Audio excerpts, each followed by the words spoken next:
Don't worry, Twilight Knight.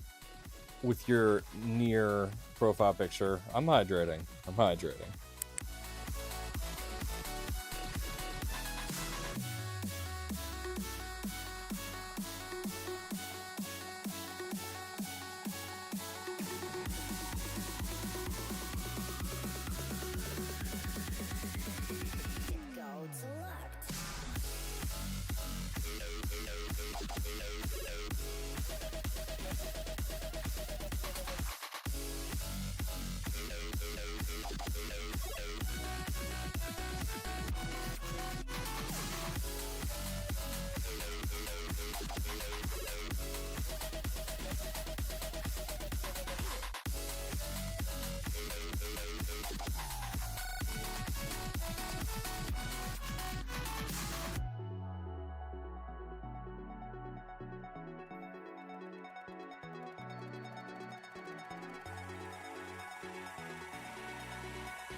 Alrighty.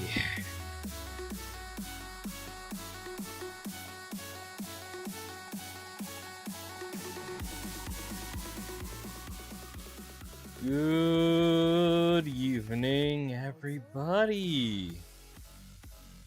How are you all doing today? Oh, I'm still getting this audio set up here. There we go. That should be the correct volume level. Yep.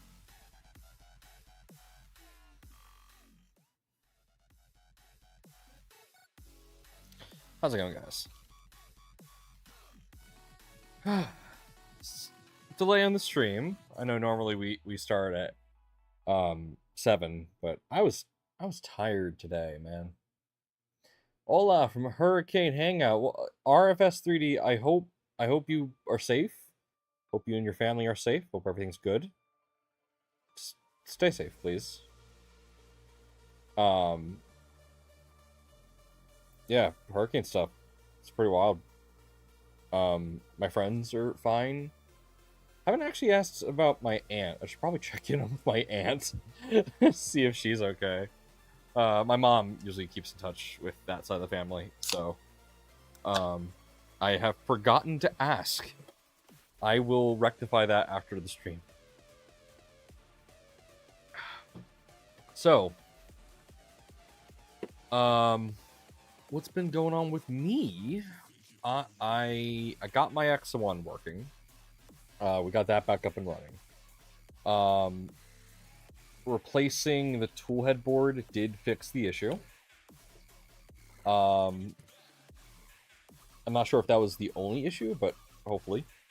I made it out with very little damage, though many others were not as lucky. Yeah.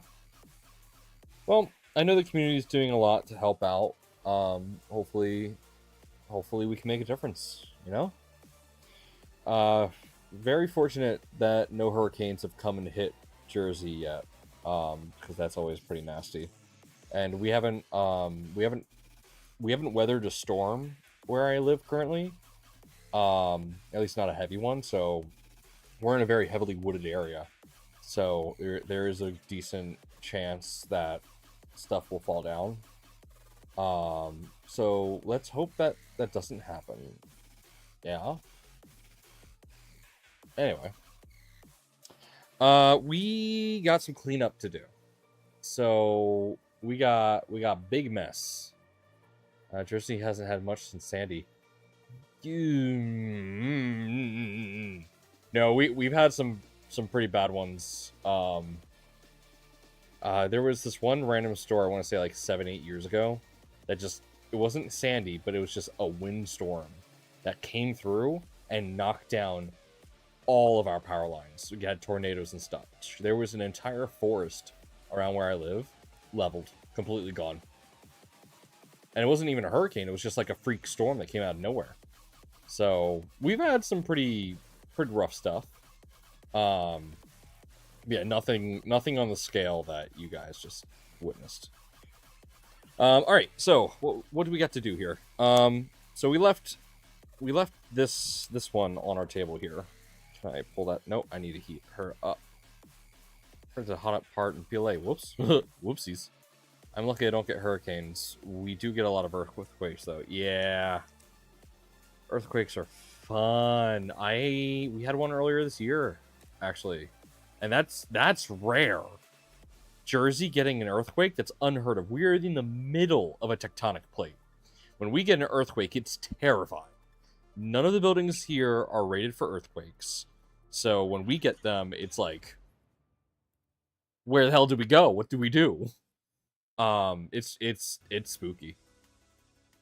We just got a small one like one day ago. Oh boy. Yeah, and named storms alone since then. Yeah, we've had a few hurricanes roll through, but they just haven't been as bad as Sandy.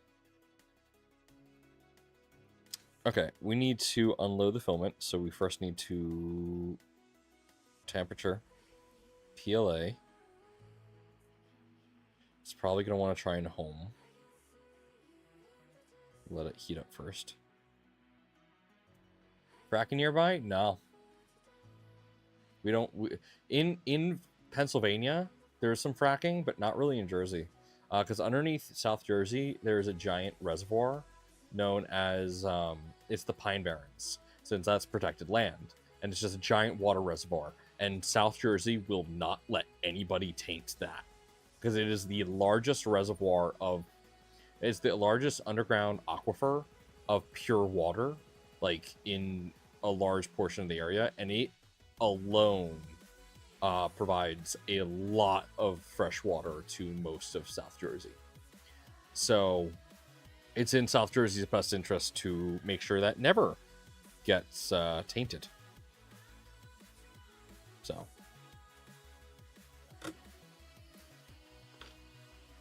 I am multi asking streams. You also watching Nero, huh?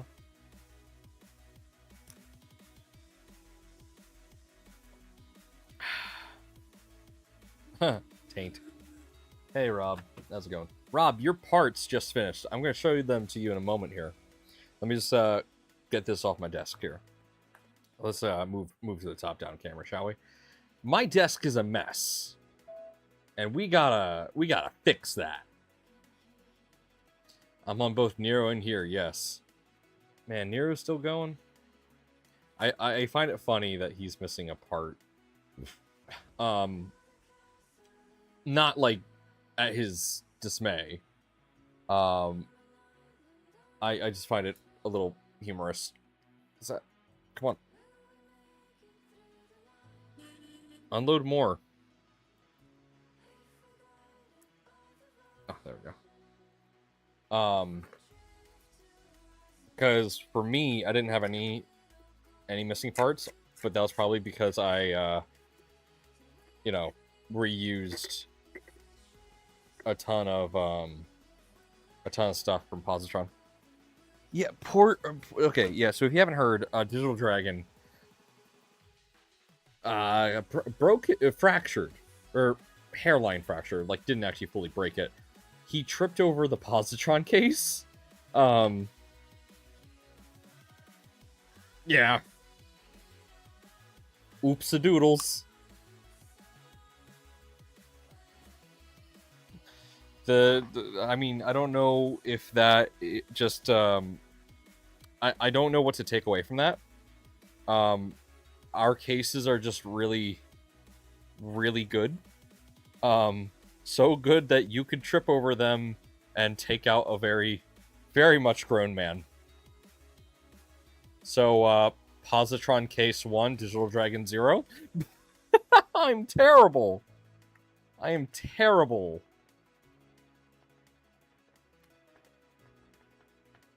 Needs more points in the Billy Goat stack. Yeah, right. Look. me and Digital were laughing about it earlier. No hard feelings. All right, the other thing we have to do here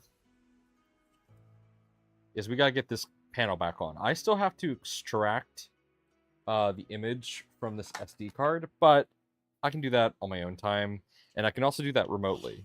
So it's not that big of a deal for us. But oh, time for the hated part of this. Okay, so good it'll take people try. Yeah, look, the positron will defend you, whether you like it or not. It will defend you.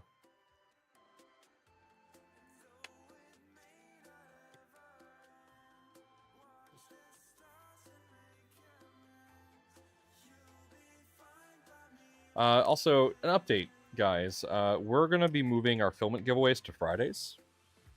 If we get more filament sponsors, we'll happily do that. But I realized, hey, LDO just kind of came out with this filament.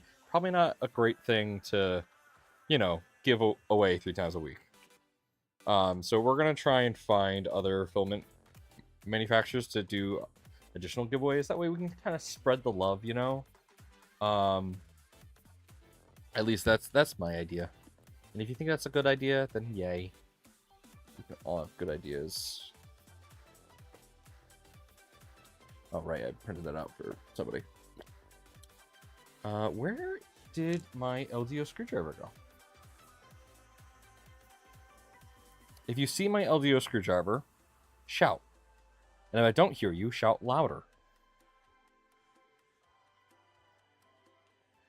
I mean, I know I have one in here, so I'll just grab that. Did you hear the Ferrari? That Ferrari is stealing your thing. They are developing an engine that runs upside down. No! The bastards! They owe me $5,000. How dare they steal my original OC idea? You see, okay, hold on. The patent office is just like Fur Affinity.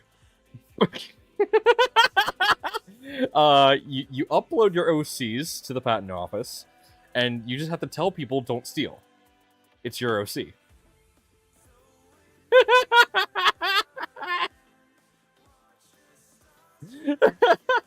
Only on our streams would we compare the United States Patent Office to a furry art website. Only on Nomad Galaxy streams, ladies and gentlemen. And if you don't know what Fur Affinity is, don't Google it.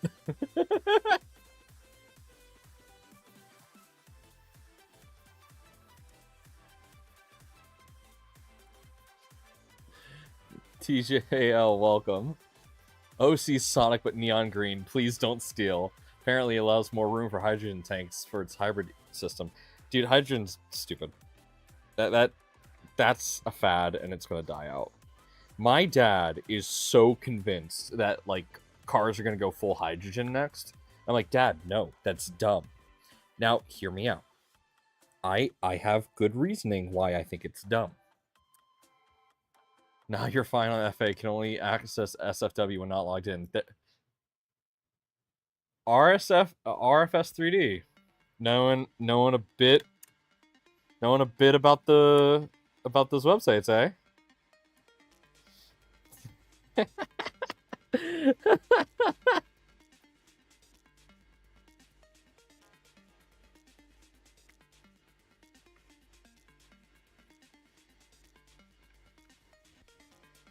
I'm messing with you.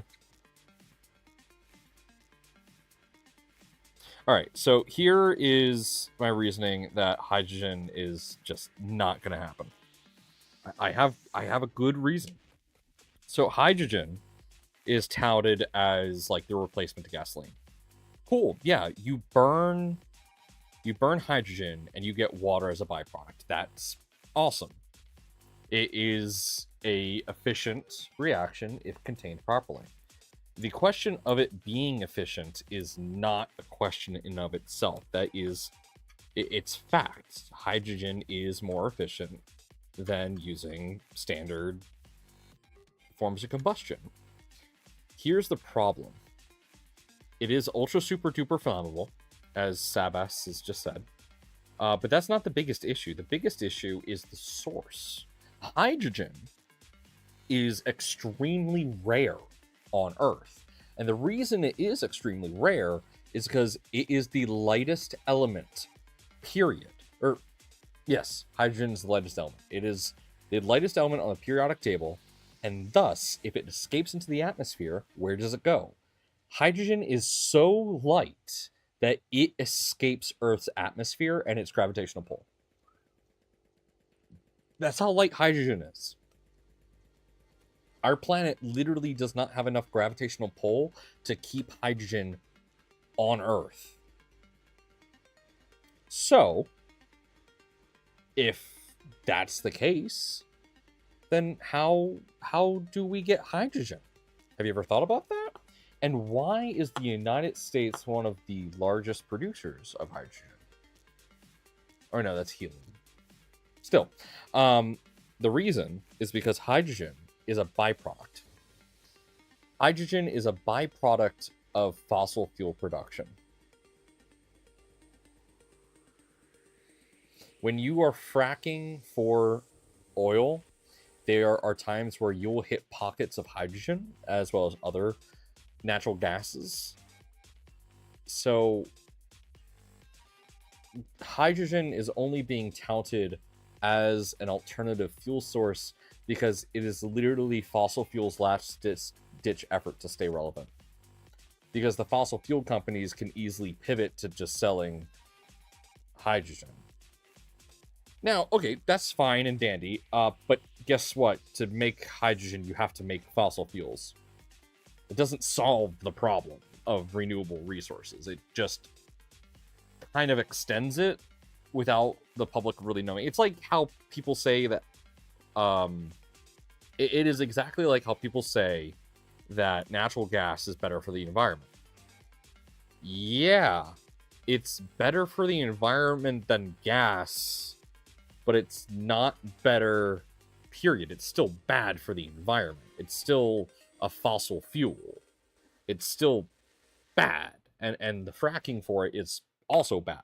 Again, where does natural gas come from? It comes from the process of mining for oil. When people are fracking for oil, they find natural gas. So rather than just let it go into the atmosphere, they capture it to sell it. You're starting to see the pattern here. Here, aside from the source being not sustainable.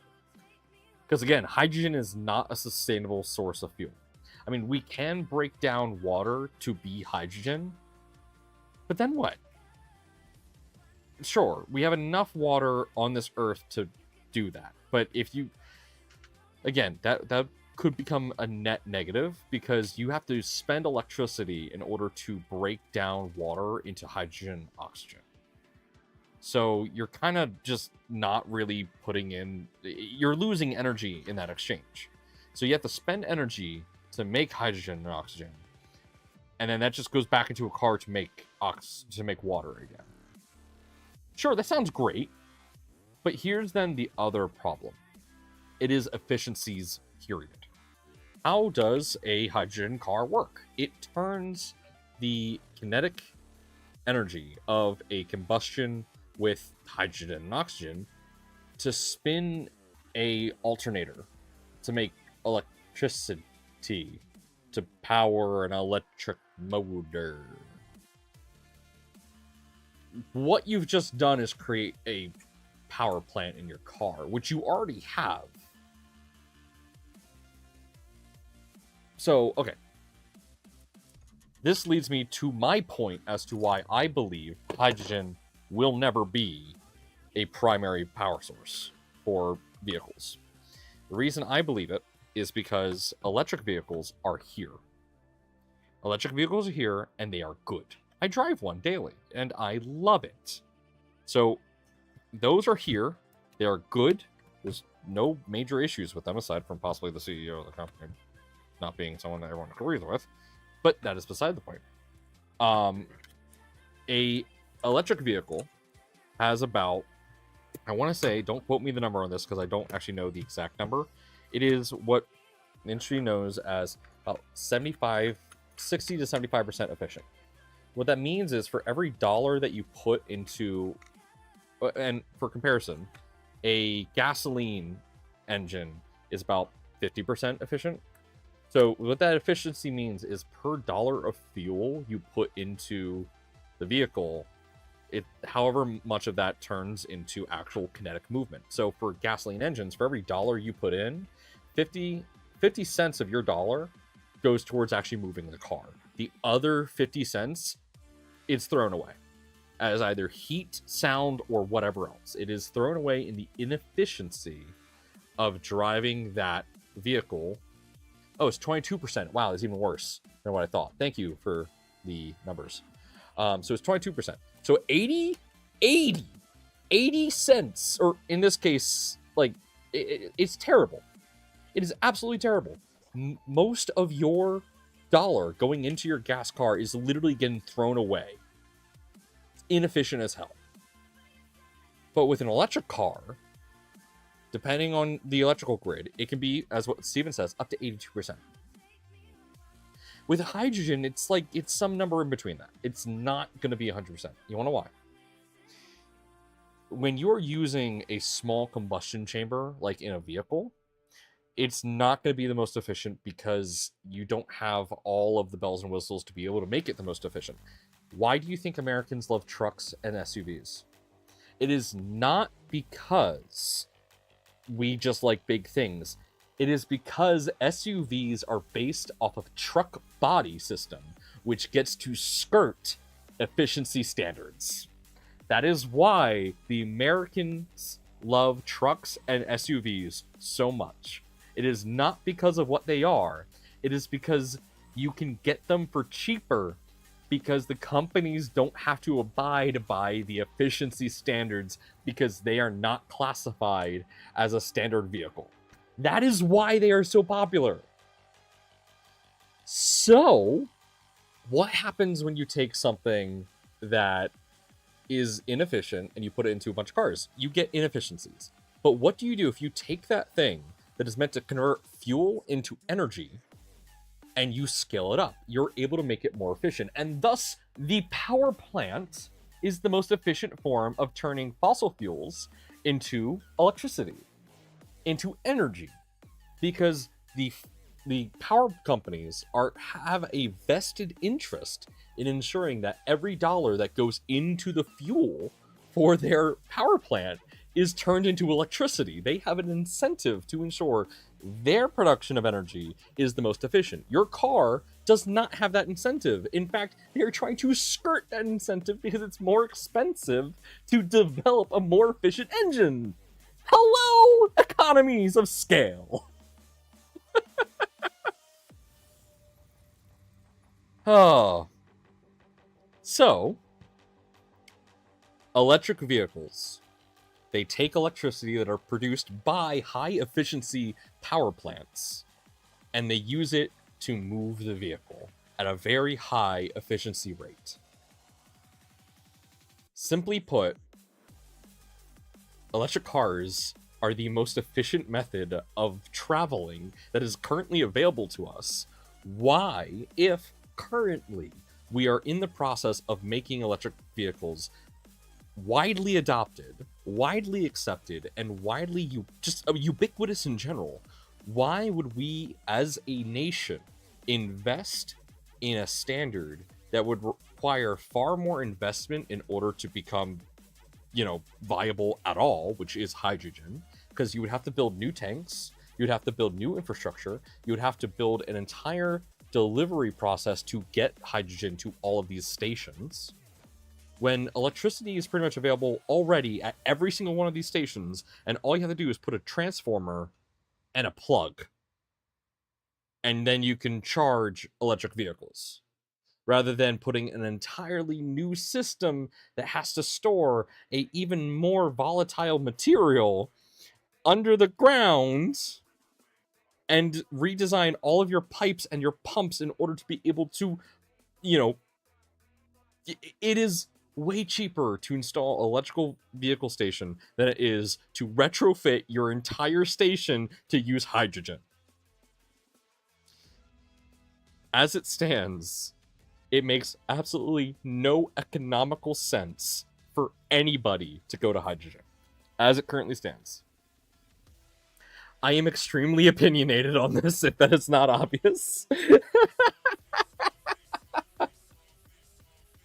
But yes, the problems with electric cars are the batteries. Though those are hard to get and are very bad for the environment. That is true. However, lithium batteries can be almost entirely recycled.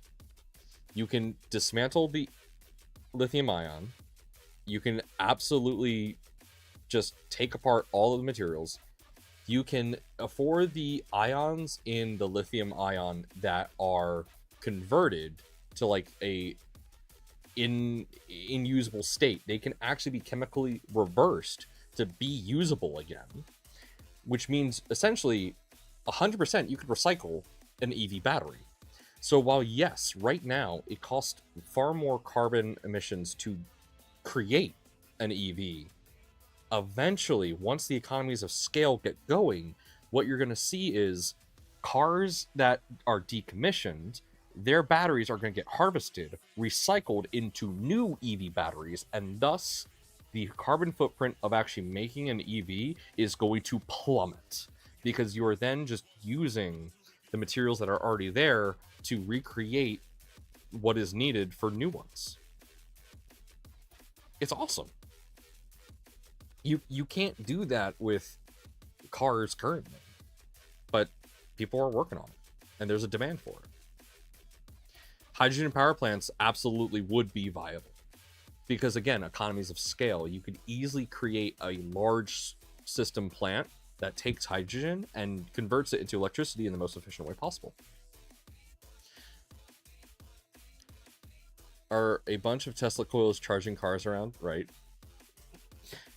I hope this came off less ranty and more actual, like, informative. I never want to be super ranty. But this is just something like I've had discussions with my dad for so long.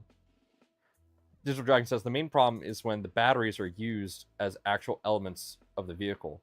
They are not easily replaceable items. Yes, I know that Tesla batteries are fairly replaceable, because like you take off a few screws and the whole battery pack kind of drops out like a big old battery pack.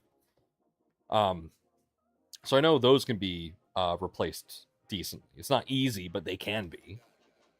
So it really depends.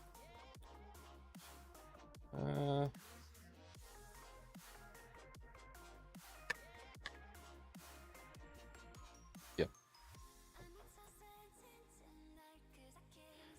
Well, to subject, I listen to y'all week, and you need to add anime, and all entertainment is here. I can talk anime. I mean, I can talk anime easy. Digital Dragon, when replacing a battery costs more than a vehicle, then it does not make economical sense. Agreed. But if we recycle the batteries, what am I going to throw out the ocean? That is a question that you must find yourself, my friend. But yeah, economies of scale have to develop. I mean, we've seen, it be expensive to charge EVs going to be very cheap because of economies of scale. There are now EV chargers everywhere, and they are very good at what they do, and they are very fast at what they do, and it's really awesome as a whole. I'm excited to see where it all goes.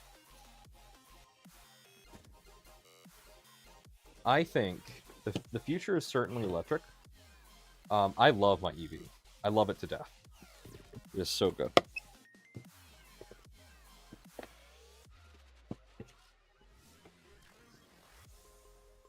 Speaking of anime, I'm working on a Pokemon themed project you might be interested in. Oh, cool. Does it involve the leak? You guys hear about that huge Pokemon leak? And then people were surprised that people who worked at Pokemon are like a bunch of furries, and it's like, well, duh. Who did you expect? To be clear, I don't hate furries. A lot of my friends are furries, and they are awesome. We just like bashing on them. It's kind of just a thing. Because, I mean, just like any fandom, there's weird people in it. Ooh, where did I put the... Oh, right, I stole this power brick for... over here.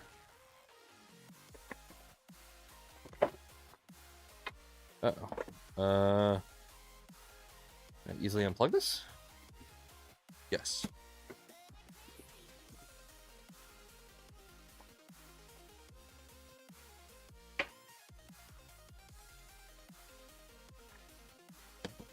Furries at my IT company? No. The battery is far most expensive part, and every kilowatt per hour doubling made a quarter of the cost go away. Yeah. I mean, you know, we're also still on like the precipice of some like really awesome and brand new battery technology. So I fully anticipate that batteries are going to get much cheaper to produce in the coming years. I mean, let's look at just for example, in the past 10 years alone. I don't know when the first Tesla came out, but if you look back at the first Teslas that were produced and you're looking now, the efficiencies of EVs have almost, you know, I forget what the actual thing is, but it's been almost exponential. And I think as we invest more in battery technology, you're just going to see that continue to essentially skyrocket.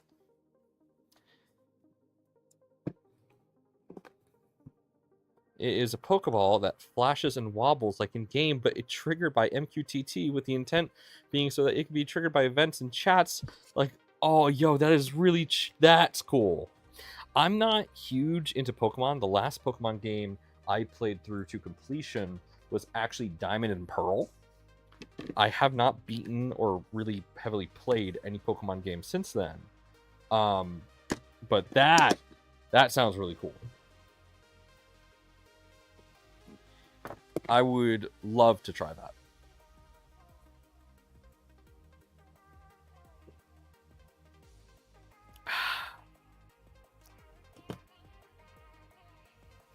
So, is Rob still here? Rob, you are. Hello, Rob. Let's look at your stuff. So, I just finished printing these. And I might reprint some of these. But, actually, I probably will be reprinting some of these. Here we are. These are your primary colors for your positron.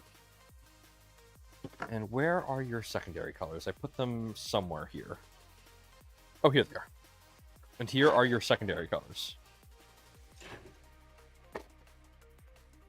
Now, here's the cool thing about your secondary colors. Blue looks nice. It's pretty nice, right? I'm just going to hold it here for a second. It turns white when it warms up. I saw TechJeeper use this filament, and I'm like, I need to have it. So, yeah. So as your positron heats up, you're going to see it turn white. I really wish I had the inverse of this, but it doesn't exist. I looked.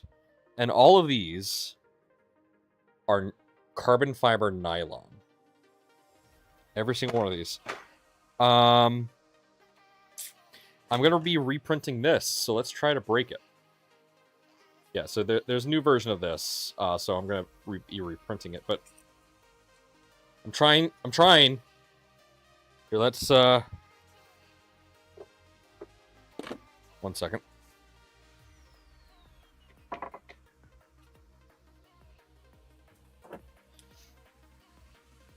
Ready?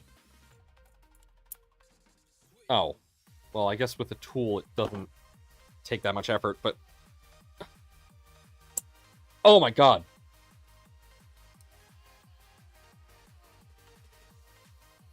Yeah, so it prints white, then it cools down, turns blue. But yeah, dude, this is, like, impossible to break. Like, hold on. Let me try and get my knuckles here. Alright, see? My fingers are, like, turning white here. This is, like, near impossible to break.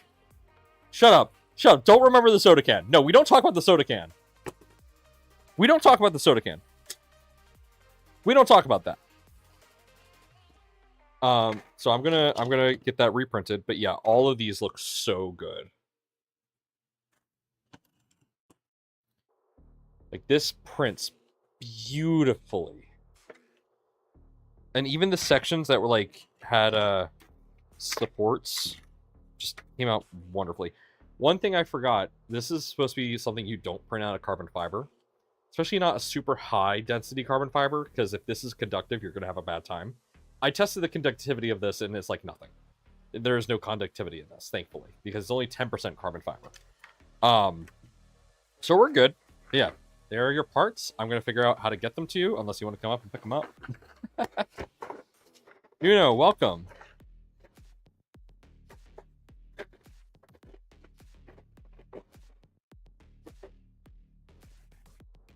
Alright. I'll put this to the side. Okay. Now, I don't have too much to show you guys here. We got to clean up a little bit more and get ready for the Positron build with Pooch, which is going to use a lot of the stuff we already have. But I had to give away some spare parts of mine, so I have to make sure I actually have enough parts to... Oh, it's a 10-hour drive? Yeah, no, we'll ship it. We'll ship it. I forgot it's 10 hours. Oh my god, the Positron... Yeah, the Positron parts fit in a filament box. What? You'd think the parts of a printer that's designed to fit in a filament box would not fit in a filament box? Who do you think I am? Okay. Look at this. It's big. The Reverend has subscribed. My good sir, a thank you. I do appreciate your subscription. Check this out. Nice carbon fiber texture. Didn't print out super cleanly. This is PETG, and I definitely did not dry this PETG. But oh my god, look at that quality right there. I printed good. I printed really good. So this is printed on the Prusa XL. Now, you might be wondering, Nomad, what is it? What is that for? Well, my friend, I'll flip this over face down so I can actually assemble this real quick. That goes like this. Right? Right?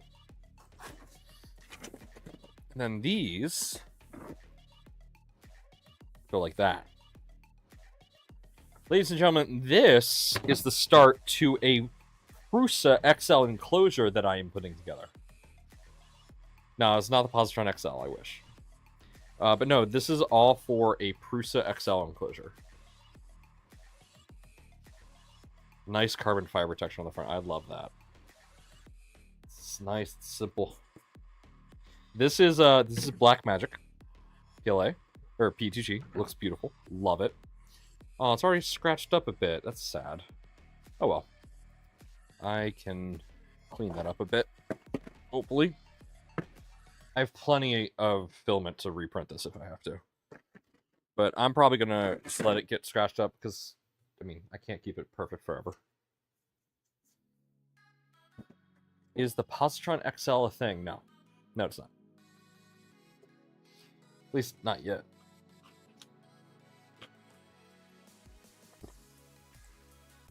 Yeah, here are some of the supports that came off that print. This stuff is so strong. I think I'm going to see if I can get a bunch of cheap nylon. Nylon has kind of become a new favorite material for me to print with. Because, yeah, you need a hot printer to print it. But you don't need a hot enclosure. And it's better than ABS or ASA. So, you get better temperature resilience than ABS ASA. You get... It's easier to print than ABS ASA because it doesn't require an enclosure. The only downside is the price. Hey, 3D&T Printing, welcome. Yeah, the only downside to nylon is the price, as far as I can tell. So I'm going to see if I can find more of that stuff, because I love it. Gotta be careful about material creep with nylon. Material creep? What do you mean by that? Kegel, welcome. I think I may battle humidity with nylon here. So, yeah, that's definitely something I have to worry about. I have my AMS is essentially a dry box, so it's fine. But yeah, that's certainly a worry that I have in mind. But I mean, so far it's working out great. Like, if the parts are under tension, they can deform over. Really? Huh. I would not expect that of nylon. But then again, I am new to the nylon game, so I probably wouldn't know. This is the destroyed Phaetus nozzle. Should I like hold on to this, or should I just toss it? It's nuked. There's nothing I can do with this because this part is broken because I deformed it. So I don't know. CSC Kitchen did a V0 a couple years ago. They had to redo the parts since most of them deformed. Oh yeah, I remember that. Well, luckily... Well, this is carbon fiber nylon. So maybe this will hold up a bit better since it has carbon fiber to act as a fibrous material, which has been proven to improve stuff. I don't know. We'll see how it works on a positron long term. I don't really see too much problem. What did you do to your nozzle? Oh, I printed carbon fiber with it, and it got clogged, and it was a really bad clog, so I tried to unclog it. It took me a long time to unclog it, and by the time I unclogged it, I had bent the heat break.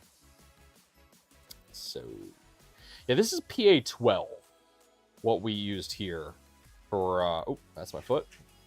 Don't want to get on wiki feet. Yeah, this is PA12, so I guess we should be good. Oh, literally the message before that says, I think PA12 is the one that can deform. Well...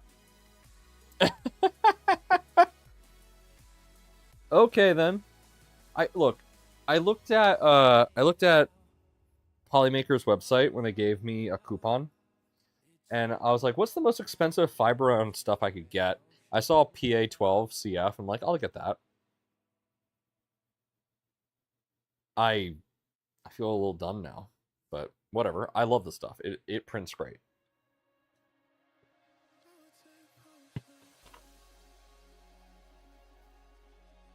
All right. Well, shoot. I kind of ran out of stuff. I mean, I got so much more stuff to clean. So you know what? Let's continue to clean, shall we? Then again, the V0 parts can be under a lot of tension. Could be fine. Just got to test it. I mean, the positron is not really under heavy tension, so it probably would be fine. If I had to guess. Yeah, positron's really not under a lot of tension. There is tension that is in positron, but most of the tension, aside from the Z-axis is the only exception to this. But most of the parts on a positron are metal. The metal parts are the ones that are under tension, so we should be fine. It's the V3 Benchy. I'm gonna hold on to this. It's a relic. A relic from the past. A relic from the past printed last week. My PLA carbon fiber Durgan. Because I'm crazy. Was there CF in the nylon on the V0? Sounds like fibers would help with creep. I mean, that's what I think. I think it would. Yeah, I think carbon fiber will help with material creep, but I mean, the only way to find out is by testing. And so we will find out over time how well that works out. All right, I need to figure out stuff for storing tools. I'm thinking something that kind of clamps onto the side here. That's something we have to do at some point. Okay, let's do this. Let's start our clean sweep from the right to the left, because if you can see here, it is Oh, messy. Very messy. Sparks on tap. Hello, hello, hello. I told you I'd bug, oh, excuse me. I told you I'd bug, Jason. You know what's funny? So Jason was, messaging us, like, hey, he messaged me asking how often I plan to do giveaways, and that's when I realized, oh, I probably am doing it too much. So I decided to pull back on that a bit, which is fair. That's fine. Happens. You want to come clean my studio when you're done with yours? No, not all digital. You fractured your toe because you failed to clean. We at least do a clean stream every once in a while. I am really sorry to hear that. Oh, did mine? I don't hear. Oh, there we go. Yeah, I am really sorry to hear what happened with your foot in the positron case, man. Like, okay, seriously, if you get a positron, just be mindful where you put your cases, because you will trip over them at some point. Man, I should be wearing my Nomad hat. Alright, I'm going to put on my Nomad hat as soon as KB3D gets here. If KB3D gets here, we're going to swap over to KB3D hat. I need a hat rack. I should print a hat rack. What material should we print a hat rack out of? You think carbon fiber will work well for a hat rack? Or do you guys think it'll be too much strain? I think the carbon fiber is going to warp over time as a hat rack, guys. I don't think it's going to work well. You know? Okay, I got to figure out what to do with this. I don't know what material this is at all. Like, that's why it's on my desk. I do not know what material this is. And I never want a peak hat rack, yeah. Right? I don't want to print with this because I don't know what it is. This could be PETG or PLA. I don't know which. I think this is PETG. Everyone needs a sling, gay sling, gay sling, gay, go, slinky, go! It's going in the trash. The only reason I use that still was to test filament paths, but I got this PETG here, which is much smaller. Oh no! My Chris hat! It felleted! Okay, so what we'll do here, we're going to cut this into lengths, into manageable lengths, so that I could have multiple strips of filament that are exclusively used for testing filament paths. I'm thinking 2 loops. Yeah.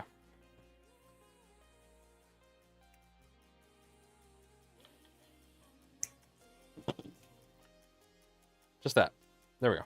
This way, with this amount of length, there's essentially no way that this can tangle. Like, at all. Yeah, that's what I'm thinking too. I'm thinking of holding on. Actually, let me grab that filament out. Because if that is PETG, then this is perfect for hinges.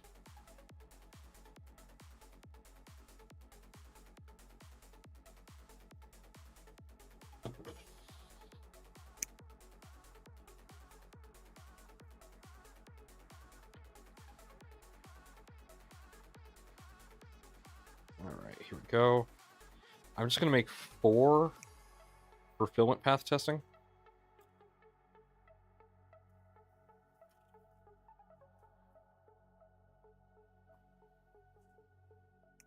There we go. 4.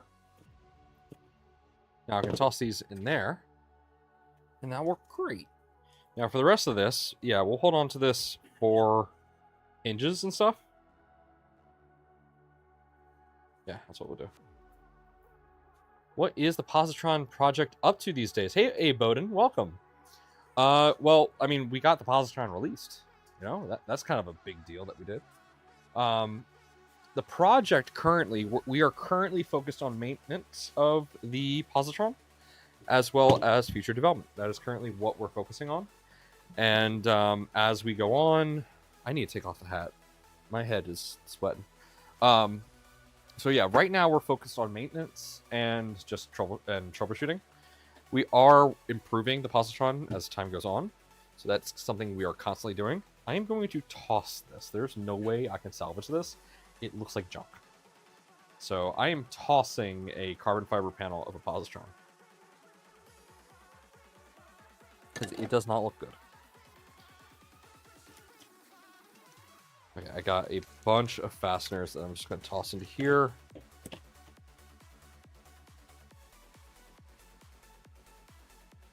These are old, but I'll put them in there.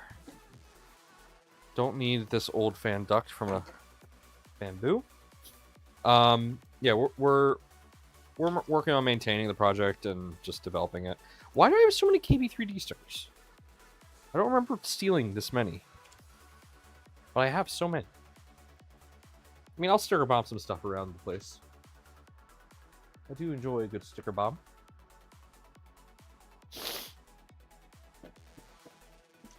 You can't cut something else out of the plate. I don't have the tools to do it. Especially not the PPE to do it. So I can't. I would love to. That would be cool, but I don't have anything that would let me do that without obviously risking my health, or that could do a good enough job for me to consider it good. So if I had something like a Milo, 100% I would do it without even a second question. But I don't have Milo, so. But hey, if you like it, if you like and subscribe, and you follow, then I might be able to afford a Milo at some point, or convince Jason to send me one. Maintenance, land, minor, iterative improvements. I figured, but future development, interesting. Anything in particular there? I can't really share too much. I would love to share what we're working on, but I am very strictly under the philosophy that I do not want to make promises I cannot keep. So if I were to promise you something or tell you something, then people would have expectations of something. We are working on something new, and that is all I can say. Whether or not it will be successful, I have no idea. I hope it will be successful, but I wish to manage expectations. And when we are ready with whatever that is, we will announce it, and it will be awesome. All right. Got some button cell batteries. These can be tossed.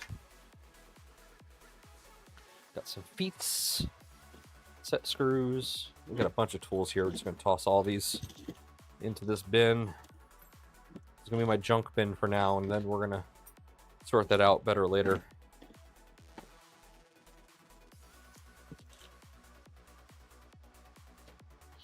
That's bad.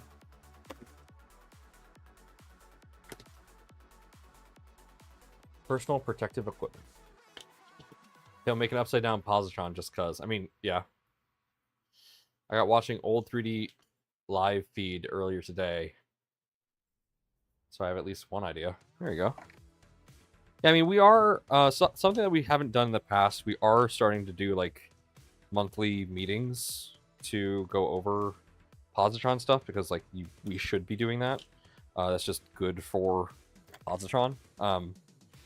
We used to just be really casual, but we're starting to formalize a bit. Feels good too. Feels good to like have some form of progression planned. I don't know. Is that the right word? I think that's the right word. Feels good, man.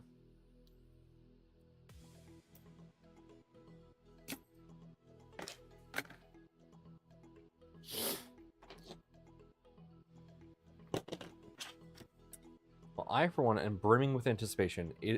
If it's as cool as the positron, oh, trust me, it's going to be as cool, if not cooler. Here, so I love talking about our philosophy at positron because I think it's important to be transparent with how a process works, especially for a company like Positron. And let me be clear, we are a company. And right now we are a not-for-profit, so as it currently stands, profit is not our goal, but it would be nice. Because if we make a profit, then I can actually like pay it forward to all of the team members who help make it possible. It is my hope that we can be something like Prusa, if possible. If that becomes reality, that'd be the coolest thing in the world. But how are we going to get there? We're just going to have fun. We're not going to stress out about all the little things. If we just so happen to become profitable, then that's going to be awesome. But our goal is to have fun doing it. And I think that's interesting because a lot of companies that come in to be part of the 3D printing world are very close, very, very secretive, and aren't very transparent in how they operate or how they kind of make decisions or all this stuff. And that's boring. Like, people want to know. And if I am open and honest about what we do, well, I mean, you guys will trust me, and that's the most important thing to me. Because I want people to trust me. I want people to know that I'm here to do this for fun. You know, this is first and foremost a hobby. I want it to stay that way. And I just want to pay it forward. That's my goal, is to pay it forward. Do right by the people that made all this possible. You know?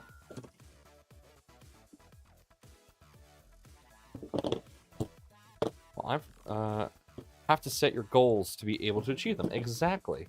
We need a sticker of Nomad's face in the style of Prusa ones. Hey, Shenanigans 3D, welcome. Yeah, no, one of the running jokes in the Positron team is Positron by Nomad is going to be like the next big thing.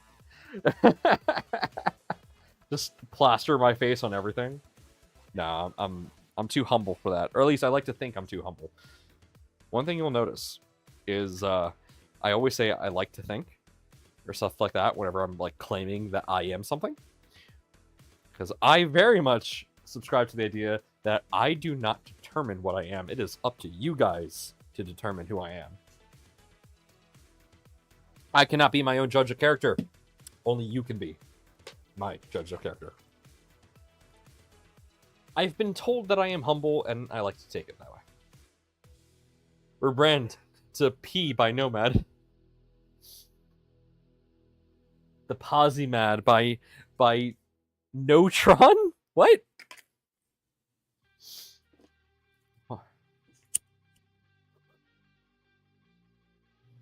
Gotta get the fumes in.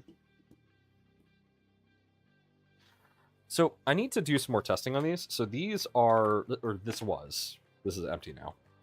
Oh, excuse me, I'm so sorry. This is a 128 gigabyte SD card from Amazon. It's an Amazon Basics 128 gig SSD card. I don't believe it's very fast. Yeah, only 100 megabytes per second, according to this U3. It was cheap. It was really cheap.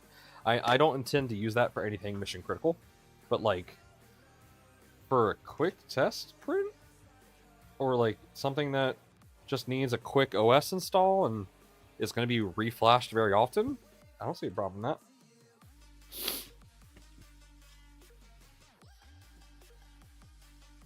Just don't render it in yellow, right?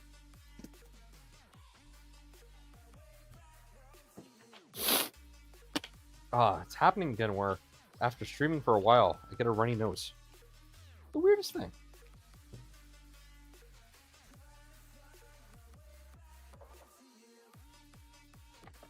There we go, guys. I got a desk again. Look at that. Still got some more work to do here. We're not done yet. I have a desk again. This is a replacement rail for that Positron, but I think we're going to hold on to this. So, I'm just going to put this to the side. I'm leaving that V3 as stock as possible, so we're not going to be installing that upgrade.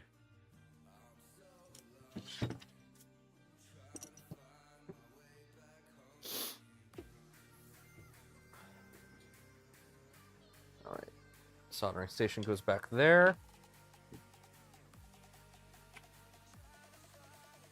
Okay, that's about as much as we're going to get for now in terms of cleanliness. And I only say that because a lot of this is positron related, especially related to the build that Pooch and I are going to do. So I can't really take or clear that out just yet. But hey, look at that. We have a desk again. More importantly, I have space for the XL. If I clear all this off and move it over there, we have space for the XL, which is what we're going to need for when the sumo is done. So, hell yeah. Awesome. Okay. Let's pull out the laptop here. And let's get slicing so we can get some replacement parts made for Hazy.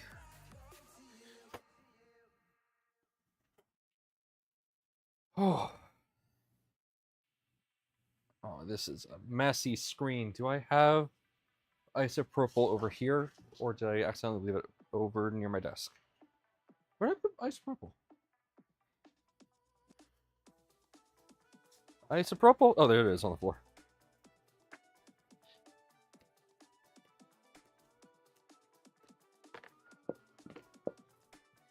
Whoops. Apparently I deformed the plastic on this bottle. We got a little too close to a heat gun.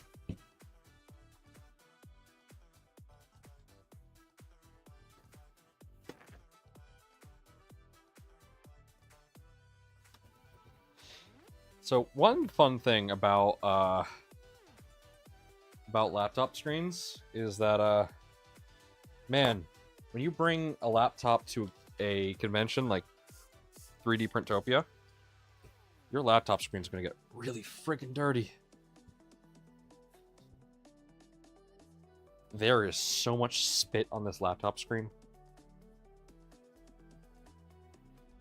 So I was like, I wanted to lean to someone and be like, hey, can you just don't spray it, please?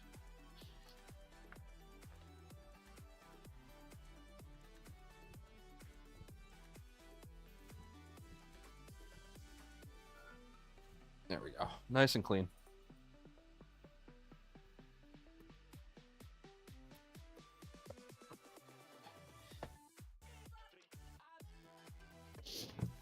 Okay.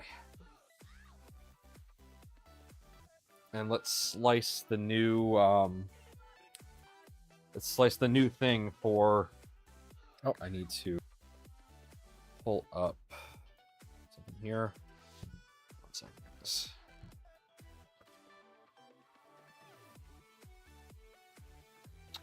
We're going to go to interface front real quick.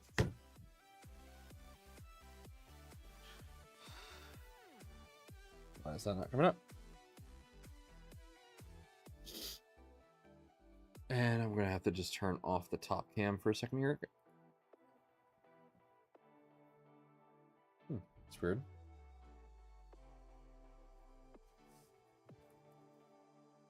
Okay.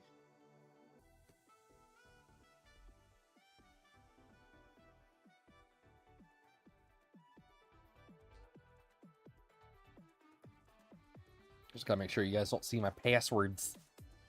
You know, like, unlike Esun, that just decided to tell everybody what everyone's password was today. Or yesterday, whenever it was. Yeah, did you guys see that? That was insane.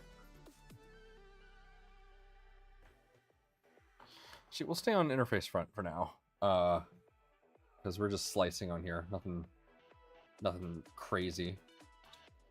Yeah, so if you didn't hear, Esun did something amazing. Let's see. Esun did something crazy.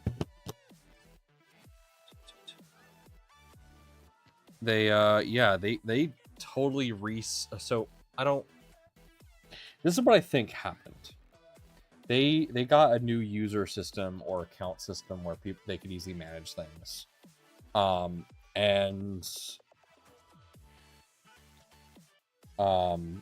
Essentially, I think what happened was during testing of this new system, what they probably did was they set they set everybody's password to be the same thing as their email. They probably used that during their testing environment, and nobody questioned it. So it then probably went to beta environment, stayed the same, and then they copied all the customer data. They just did what they did before, which is set everybody's password to be their email. And then they sent an email to everybody saying, hey, you need to reset your password to access your account. Please enter your email as your password.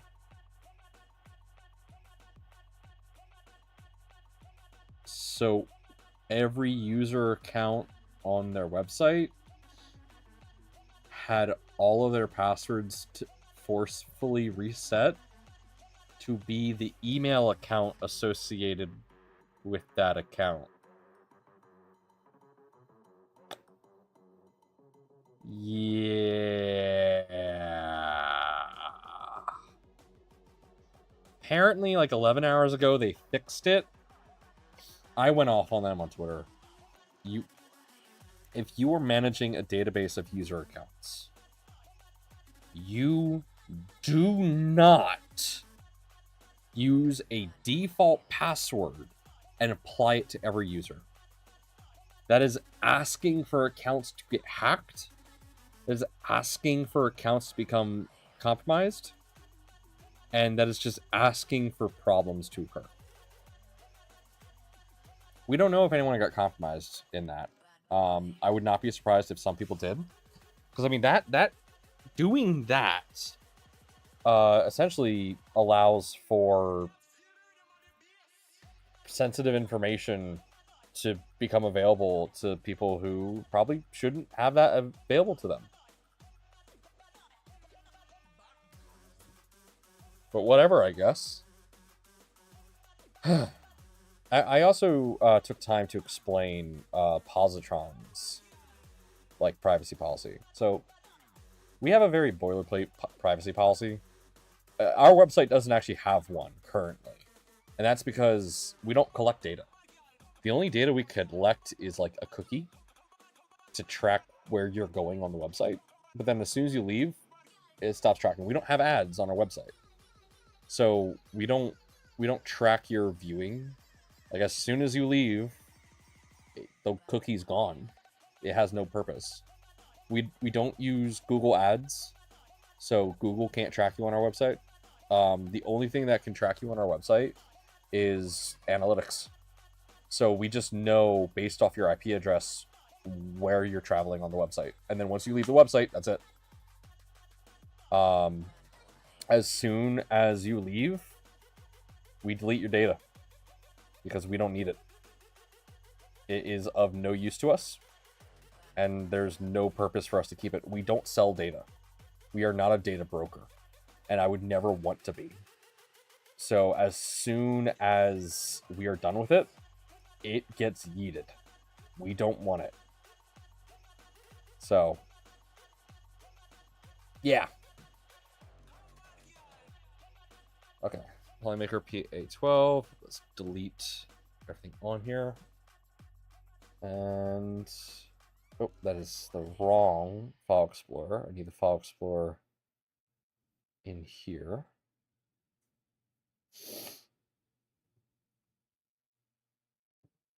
Yeah, because Positron is, founded by someone in cybersecurity, I take that shit really seriously. So, I don't fuck around and find out with people's data. That's not what anyone should be doing. But apparently some people just don't care. And that annoys me so much. Like, holy fuck, dude.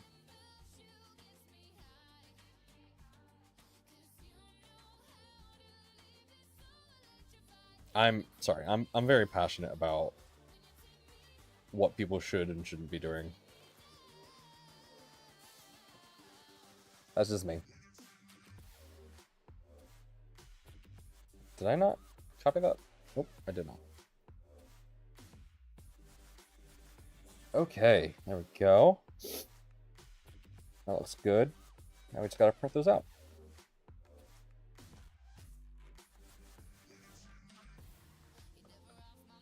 Getting a little tired.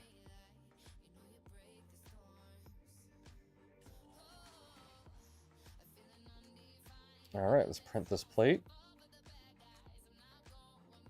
Hopefully, my shit don't clog. Because that would suck.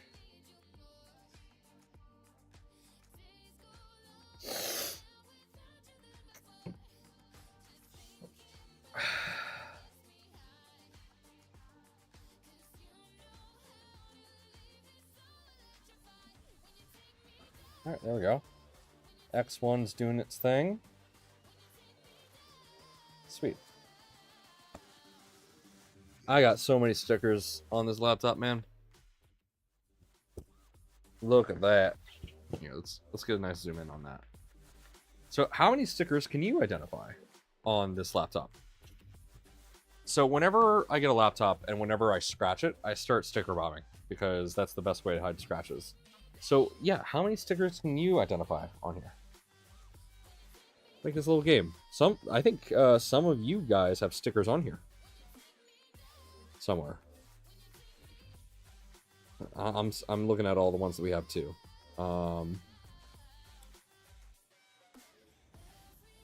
Yeah, there's a bunch of ones that got put in the back. So yeah, at least one. You know, at least one. You heard this helps with cooling? I mean, it does. Yeah, we got plenty of LEO. We got Remurf. We got a filament sticker in the back here. That's rare, especially now that they're out of business. It's hidden. We got Leviathan. We got Sparta 3D. Obviously, open source. We have Obsidian nozzle. Got Fabrico. Old East Coast Wrap. I forget whose sticker this is, but it's warning extruding. We got Gloop, Zack 3D. We got Marlin. We have the Voron Spaceman. I forget where that's from. Obviously, Slice Engineering here. Again, Leviathan. My sticker, Nomads of Galaxy, right here. Got to represent. I got my friend Koda's here. Canuck Creator. Again, Fabrico. And then a handful of LEO stickers. But the cool part is actually, if we flip this... Oh, and obviously Hue Forge. We got some E3D stickers on here, too. But if I open this up...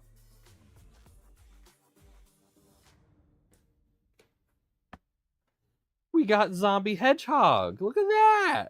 Yeah, I got more on the inside.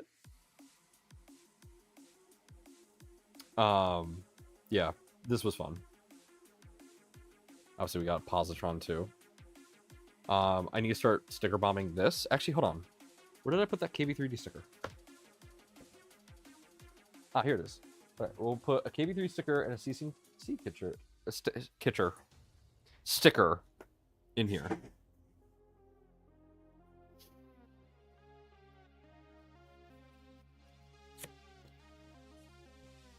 I'm thinking KB3D right here. Yeah, right there.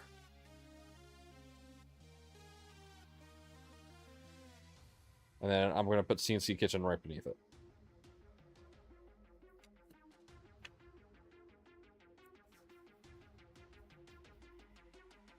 There we go. I have a Digital Dragon sticker. I don't have one that's not currently applied. But I believe I have one on my traveling posse case here. Pretty sure I do, at least. Oh, that sticker came off. I'm just going to remove that. Looks like we have to put another sticker on that. At least I'm pretty sure I have a Digital Dragon sticker. Do I not? I collected your stickers before. I got Wera on here. I had your no, I had your maker chip.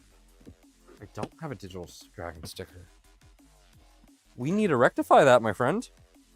We need to rectify that. I'm running out of space on this laptop, and this laptop's also reaching the end of its life. So this probably isn't going to get sticker bombed all too much more. But what I'm thinking of doing, so here's my idea. Ready? This laptop's almost dead. I need a wall.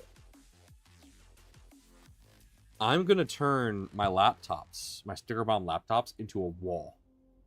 So what I'm thinking of doing is I'm thinking of when these finally kick the bucket, I'm thinking of removing the screen, putting the screen up as like a placard.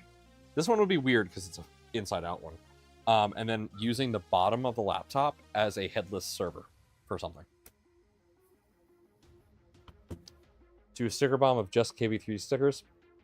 Sometime. If they sponsor me, I'll do it.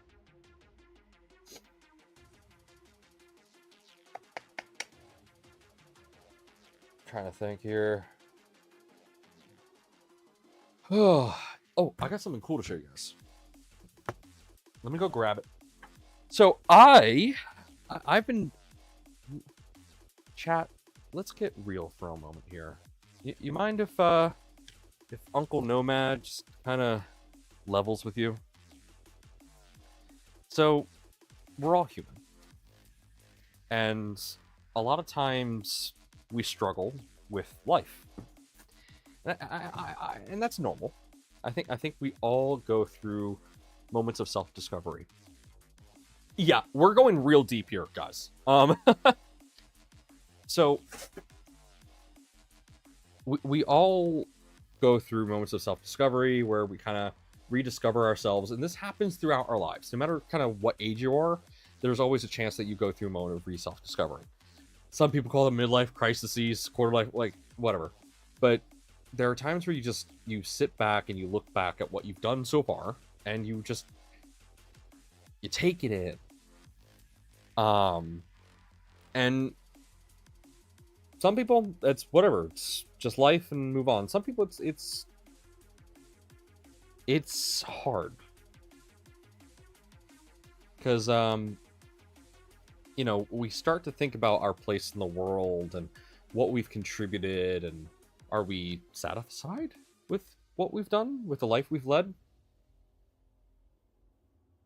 I have recently gone through some struggles. Where I'm thinking about things that are hard for me to kind of think about.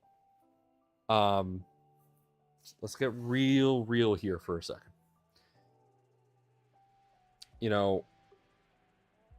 My parents and I had this discussion of what happens to them when everything is said and done.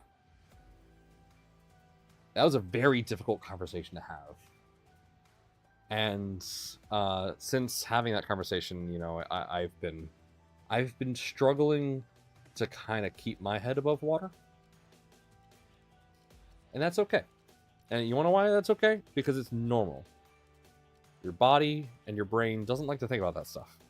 It is something your body and your brain will actively avoid thinking about because of self-preservation. So, to help me get out of the rut of thinking through all that, my friend recommended I start reading before I go to bed. Because that's when I struggled a lot.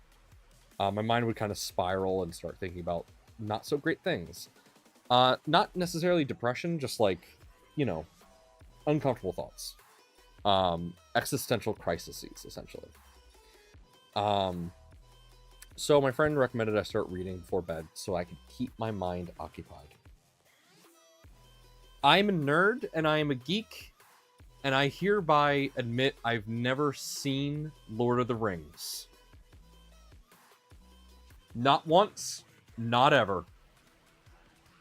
I am a huge Dungeons and Dragons nerd, and I've never once consumed anything from Lord of the Rings or J.R.R. Tolkien. Nothing.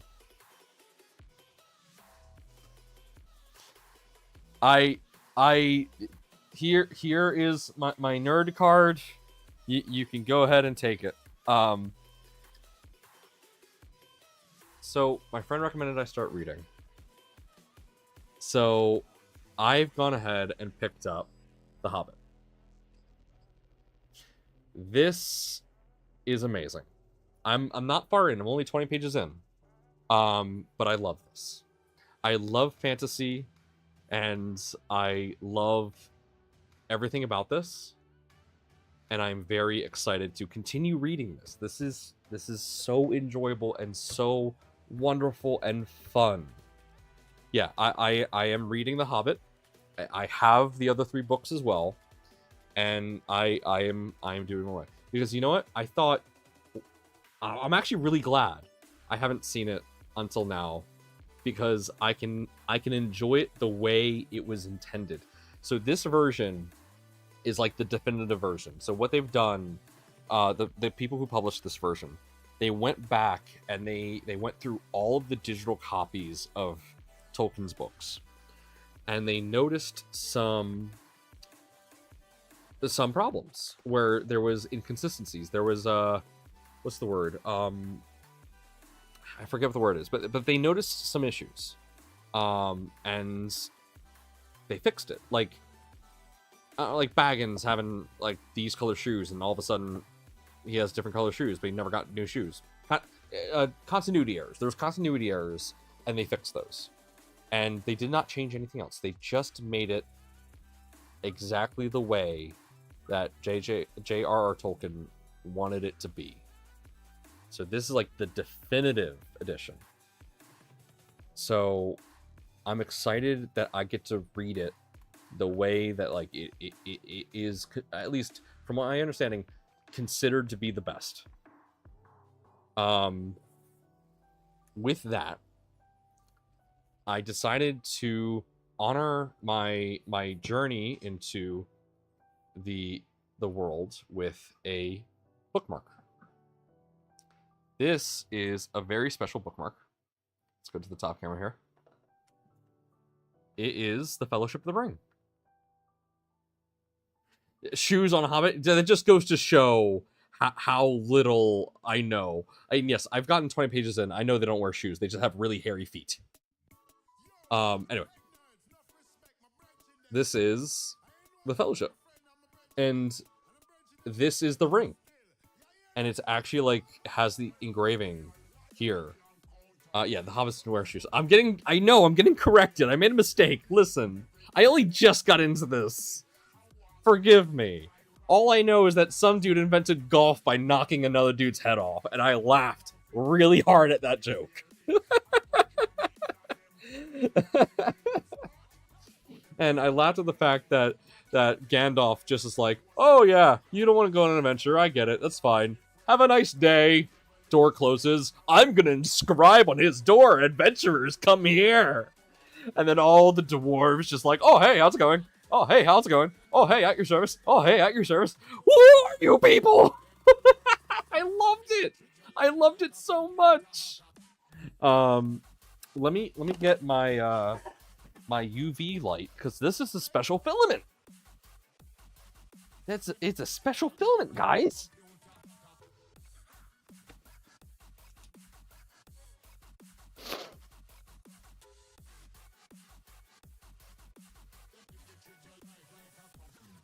All right, you ready? You can skip the new show completely. Oh, I've heard it's terrible. I've heard the new show is horrid. So I will not be touching that new show. Hey Google, turn off basement lights.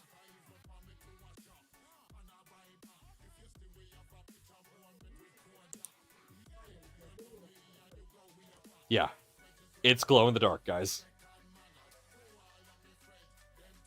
And like, you can't read the text. I'm gonna do this. I'm probably gonna do a multi-material version of this once I get my MMU up and running, or once I get the Excel done. I'm gonna do a multi-material version of this so that I can actually like do black inscriptions in the text, so that when this is glowing, you can actually see the text on the ring. But I love this. I found this. I just searched Lord of the Rings. Lord of the Rings bookmark, and I found this, and I love it. I love it so much. It's beautiful. Oh, one second. Resume. My X1's like, hey, I can't see the thing. And additionally, I have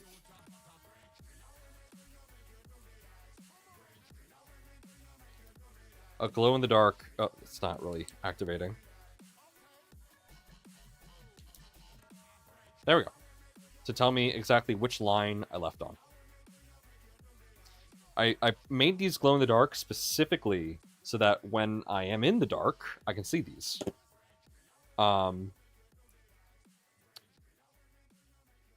So I can see where the book is very easily.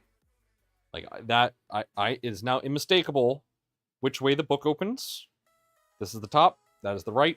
I can grab this and start reading and turn on my lights, etc. Speaking of turning on the lights, let's turn the lights back on. Yeah, I love this so much.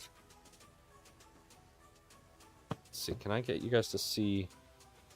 Yeah, you can kind of see it. I gotta really bring it up close.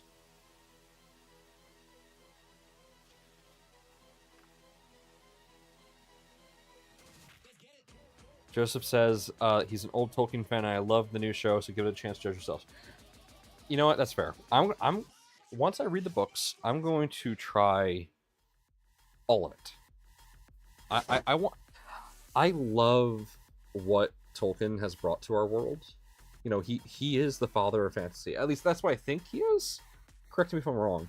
But like it's because of Tolkien that we have stuff like Dungeons and Dragons, and I love Dungeons and Dragons. Like that is like a core part of my soul. Thermochromatic ink. Ooh, that would be so cool. Should do that. Or film it rather.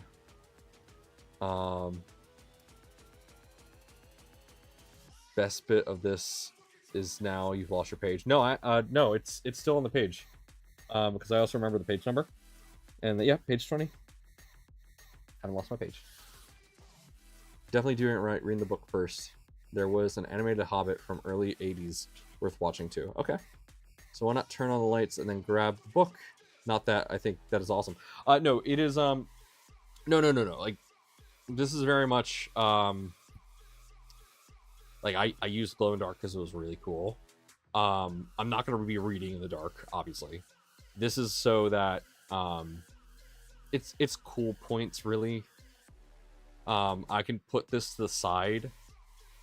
Or if I'm laying in my bed, sometimes I'll be reading really late, and rather than actually like put this away, I don't have a shelf over there.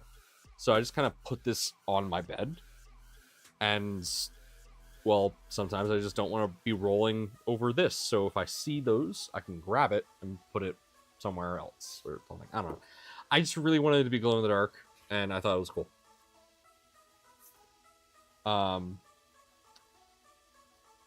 Yeah. Let's see. How is our Excel printing going? Let's check on the Excel real quick. I've had this Excel going for a while. All right, looking good. I haven't dried this filament, so I was really worried that it would just be stringy. But it's looking good. Essentially, right now what we're printing on the Excel, where did I put them? I just had them here. Oh. So, the Sumo enclosure does not work with the, it does not work with, what's it called? I'm forgetting. Why am I forgetting? It does not work with why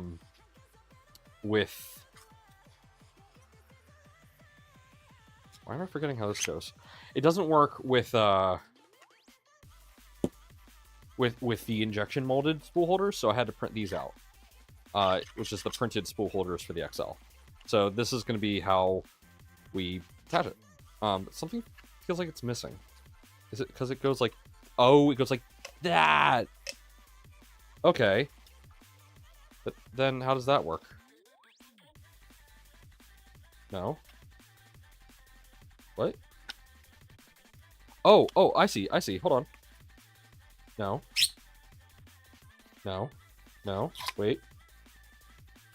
Yes. Oh, I figured it out. Took me a second.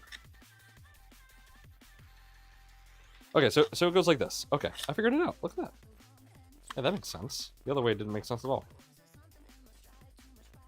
You need a side table. I saw one made of print-a-block, right? My daughter was 6 when the first movie came out. After the movie, she begged me to tell her what happens. I told her, read the books, and she did. Oh, that's so sweet. Was it the glow-in-the-dark that clogged? No, glow-in-the-dark did not clog. It was the carbon fiber that did.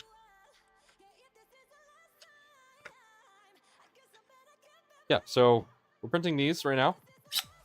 We're printing the... I don't know if I want to go with this color, because this is the same color as the rest of the primaries, but I think I want to make these accent. But yeah, so we're printing these out, and these are going to look great. I'm excited for these. And I'm especially excited now that I know how to actually assemble them, because I had no idea how these would go together until now. Let me fix that on all these real quick.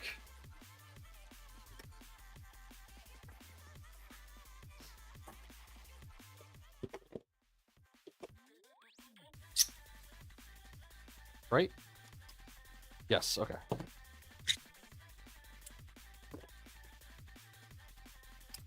Oh, sorry. Top cam, reset.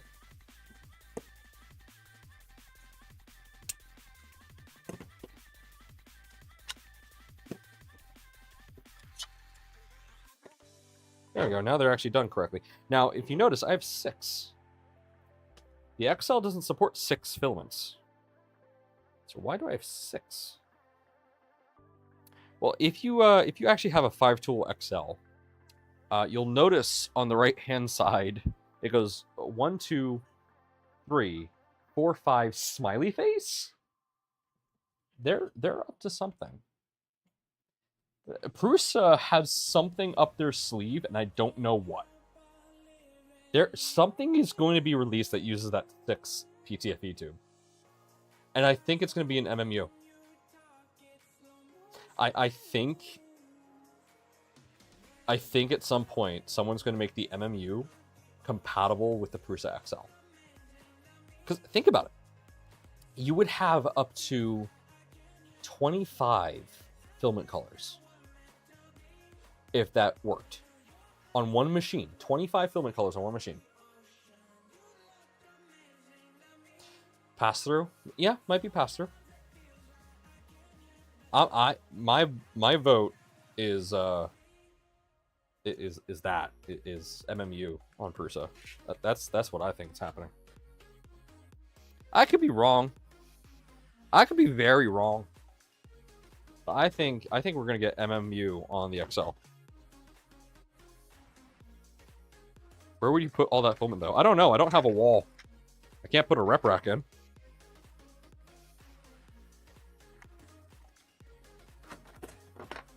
Holy crap, guys. Good news. My Prusa enclosure is able to actually hit 40 degrees Celsius now. That's awesome. My Prusa enclosure always struggled to get up to temp. But I'm finally able to get it to the correct temperatures. And that is not... Oh, that profile is not good. Oh no. I mean, it'll work for the accent parts. These parts are not necessarily structural, but I just realized how thin those walls are. I may have to reslice that. You like my idea much better, right? Wouldn't the MMU replace the Bowden tubes? I don't know. All I know is that there's a smiley face on one of the PTFE tube ports, and that is suspicious. Joseph has up to something. I'm telling you, it's the aliens. It's the aliens. He's up to something with the aliens.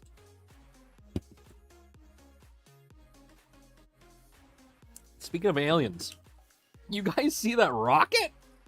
Yo! Fucking catch the rocket! So, I don't think... It is so difficult to fully convey the impressiveness of what happened. If you have never seen a rocket in person, you don't fully understand the scale of what just happened. So I jokingly say that they caught a skyscraper. That's not really a joke. They literally did. I don't know the actual height of the SN7s or whatever the rocket is. I think it's like SN30 now or something. I don't know the actual height of them, but they are literally as tall as a skyscraper. So if you've ever been in a city and you look up and you see a skyscraper, like 100 plus stories, that is as tall as the rocket that was just caught. Imagine a skyscraper flying and then coming down to Earth, and then it gets caught by forks for the first time.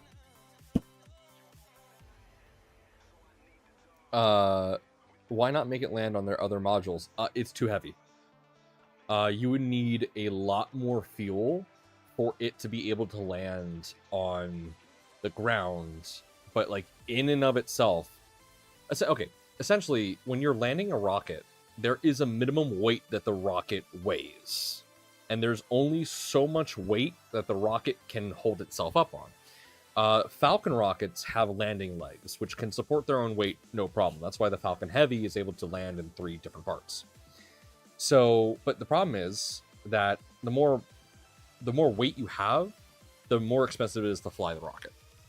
So, you could land a Starship on its own weight, but the problem is you need a lot more fuel to then land it to actually like reduce the landing pressure. But then the weight of the rocket, even on empty, is too much for any conventional landing gear to do. So it would buckle under its own weight and crash.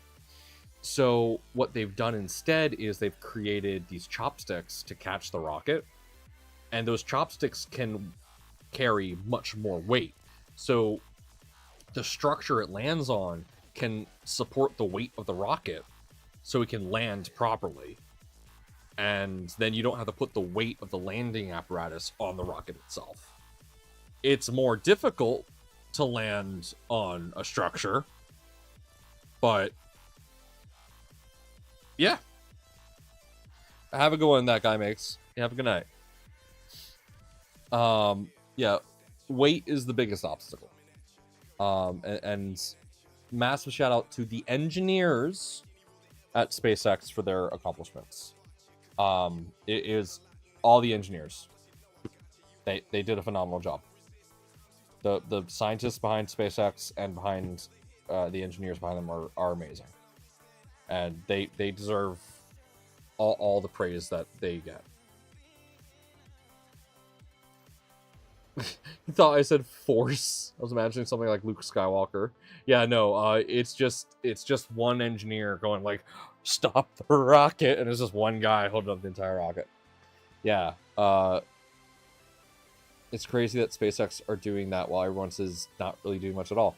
I mean, there are European companies that are trying to land rockets because it really is the most economic thing. If you can save the launch vehicle, you save so much money. But it's difficult. It's not easy. I would have thought SpaceX would have to lit a fire under everyone else, but it's just a few scrappy startups. Yeah, I mean, I know there's a rocket company that launches out of Virginia. I think Virginia. It's near where I live. And they 3D print their rocket engines so that they could just like print a new rocket engine and then launch it. And they put stuff in orbit. It's working. But that's like their method of making reusable rockets. That's pretty cool. Yeah. Oh, that's pretty cool. I'm excited. Even Nero was like, hey, we might, in our lifetime, travel to Mars. And I believe it. I think we will. I'm very much one of those people that... I jokingly said in this chat that I'm going to visit Alpha Centauri. And I will fist fight death to live long enough to go to Alpha Centauri. I don't care. I'll do it. Even that means freezing my ass, I'm doing it. I want to see other stars. I am determined. They're just so far ahead of everyone else that economically the cost for them to catch up isn't feasible. Yeah, but then you look at the Blue Origin, NASA, and other space agencies, and none of them are doing anything like SpaceX. Okay, hold on. NASA. we gotta explain something to NASA real quick. So NASA got screwed over big time, and I'm not gonna get political here. I'm just gonna tell you what has happened. NASA was working on what was it? The Constellation program. The Constellation program was something that was during the Obama administration. They were going to put a base on the moon so they could launch from the moon and then go everywhere else in the solar system. That was a Constellation program. It got scrapped because they didn't get funded. And then the next administration didn't fund it, and then the next. And NASA's woefully under budget. The only way that they were able to get any funding for their current SLS rocket was by reusing parts from the shuttle. That is why the SLS is so overpriced and overcomplicated. It is because they were forced to reuse shuttle parts in order to make it. Like, if you actually look at SLS, the solid rocket boosters are just extended solid rocket boosters from the space shuttle. The core of the rocket is just an extended core of the space shuttle. That's it. They were forced to reuse parts and manufacturers from the space shuttle days so that those companies wouldn't have to shutter. That was the only way they could get funding from the project, and they are massively over budget because the government won't fund them. That's why they have to rely on giving out contracts to these other companies like SpaceX, because they don't have the funding to be able to develop their own rockets anymore. If you just gave 1/10 the budget of our defense budget to NASA, we'd be colonizing Mars tomorrow. That's the truth. Because NASA just doesn't have the money. And no one wants to give NASA the money. That's the truth. The only reason why there's an increased interest is because they don't want other countries getting to the moon before we do. That's it.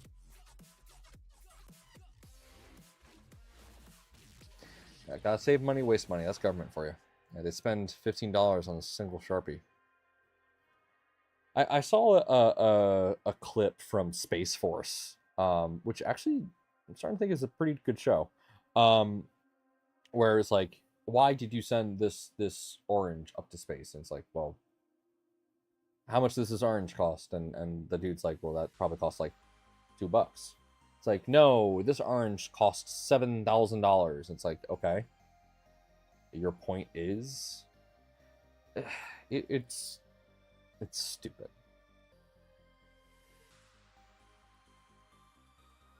Yeah, we need more freedom sticks. Whoa, slow down. We need more freedom sticks.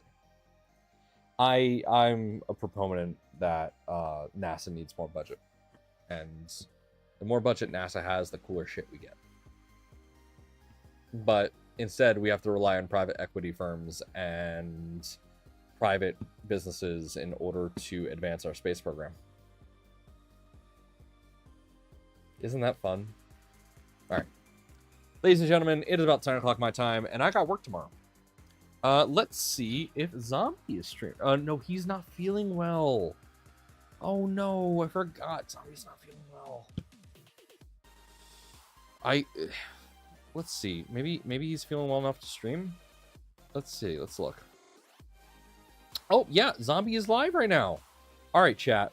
That's where we're sending you over. We're gonna send you guys over to Zombie.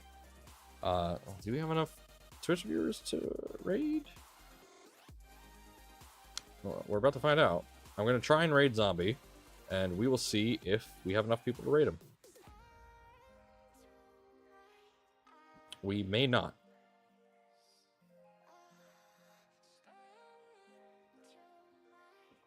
But hey, YouTube chat, you know what you can do? Be sure to like and subscribe. And go ahead and hop over to Zombie Hedgehog so that we can raid him. and tell them that we sent you. You know, keep the love going. If you like what we did tonight, make sure to like and subscribe, and I'll see you guys on Wednesday. Peace out.